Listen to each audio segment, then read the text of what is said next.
بسم الله الرحمن الرحيم. السلام عليكم ورحمة الله وبركاته.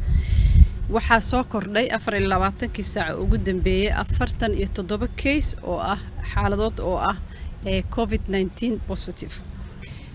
47daas qof 42 kamid ah waa rag, 5 waa dumar.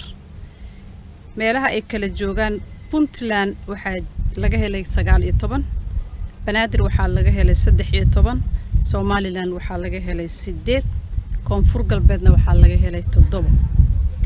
da'da dadka laga helay ay u dhaxayso hadaan dul maro 20 sano wixii ka yar waa eber qolkiiba 20 ilaa 39 waa 43, 40 ilaa 59 waa 43, 60 sano inta ka weyn waa qolkiiba waa 14 sano.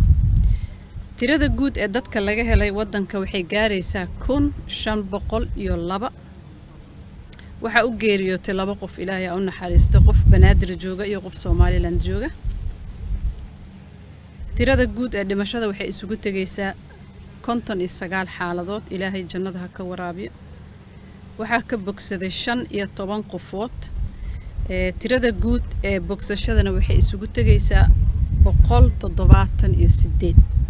walaalayaal aan ku dadaalno inaan xakameeyno cudurka, inaan iska ilaalino wax allaala qatarta ka dhalan karta cudurkan waa halis.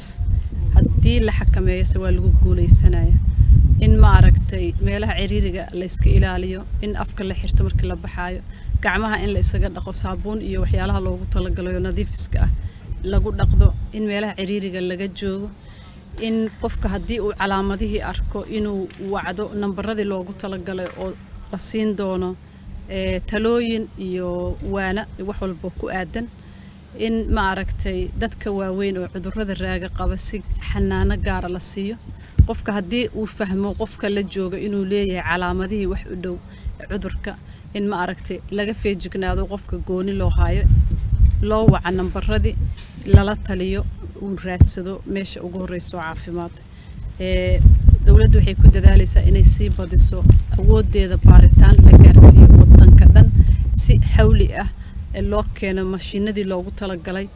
oo dadaalkaas jira, laakiin bulshadana waajibka saaran waxa waa inay u nuglaato, ay maqasho talooyinka caafimaad la siinayo si ma aragtay cudurka aan uga guuleysano haddii alla idmo. waxaan isula dardaarmaynaa aan dadaalno. Ilaahay hana garab galo. Wassalaamu calaykum waraxmatullaahi wabarakaatu.